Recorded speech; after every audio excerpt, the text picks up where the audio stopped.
So you guys are on tour now, presenting your new album, The Stage Names, that, as your previous one, Black Sheep Boy, seems to have an overall theme, linking together all the songs. But whereas Black Sheep Boy was, let's call it an epic record, where you were describing life-changing moments, the Stage Names seems to be more down to earth, seems to be more human. You describe more simple emotions. So was that a conscious change of direction? I think that I mean, most of life is not life-changing moments. I wish that life were more dramatic like that, but you know, most of life is having your face too close to something so that you can't really see or have perspective on it. And there's a lot of like stupid shit that people worry about or argue about or get caught up in. And you know, when we look back at it, you think about how much happens to you in one day. I think we probably remember from any given day, like, what, 1% of the day, you know what I mean? Like, the most dramatic thing, the best part. And I wanted to kind of write about that stuff, about the kind of day-to-day grind of one day after the other in a kind of a boring, hammering on your skull with boringness kind of way.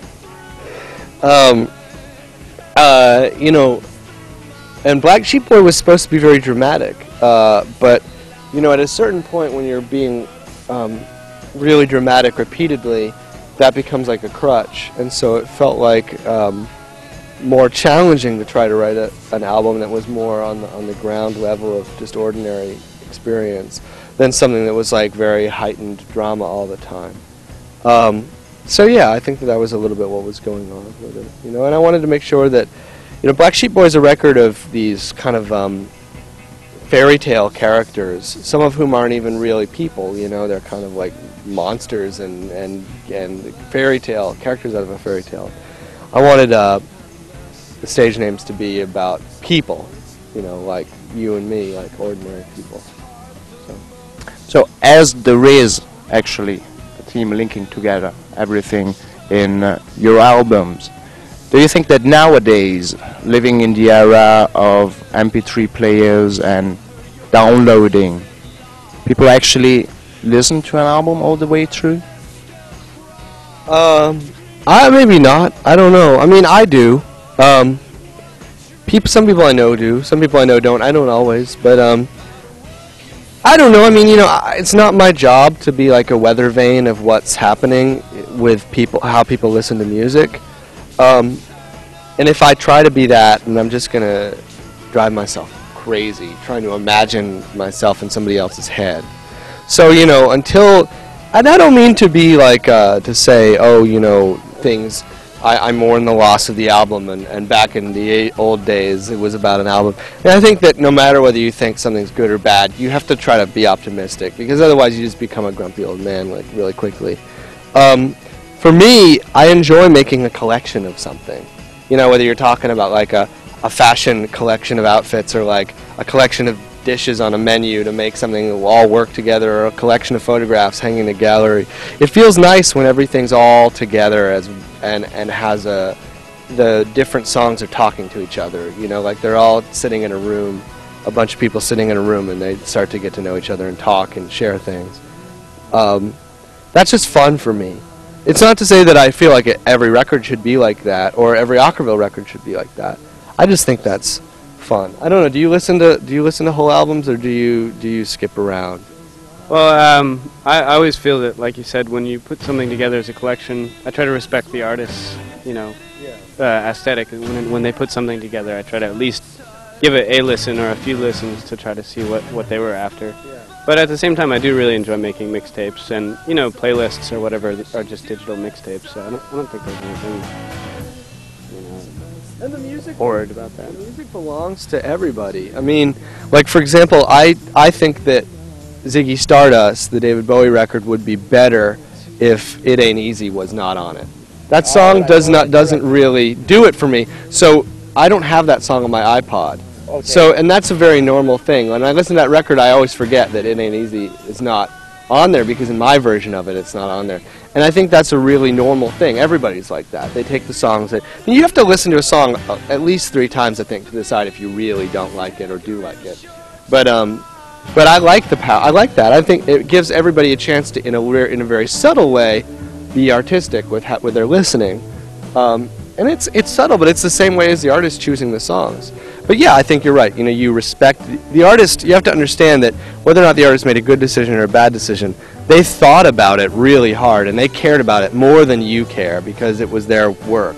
So at first you go, yeah, I'm going to give it a chance. I'm going to listen to this repeatedly and see if I agree that this is the best way to project this. But ultimately, once a song leaves your mouth, it's everybody else's. So I don't want to like grab the songs and be like, no, mine, mine. You know, I'm flattered that anybody gives a rat's ass. You know. So. All right, changing the issue. You've been working in a video store, all right, and you have a background as a film and music critic. And which way does it influence your songwriting?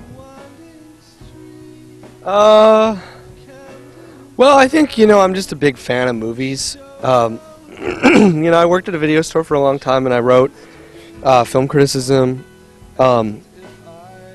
And I think that, you know, it influences, it's like, you know, like Julian Schnabel, the painter, makes movies. And you know, it's just, you say like, how are his movies influenced by painting? Well, I mean, who knows? They're colorful, you know, there's a sense of composition or something.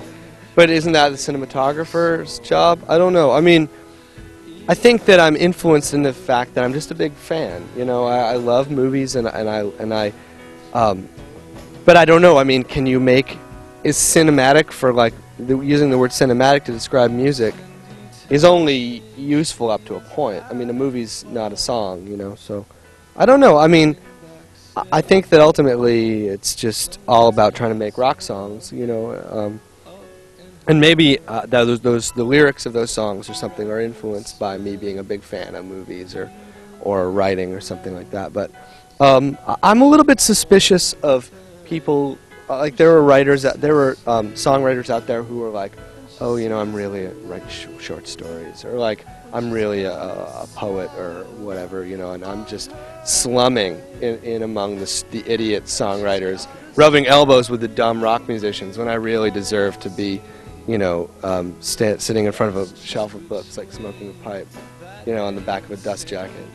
I feel like that's sort of offensive, so I don't want to say like, oh, you know, this or that.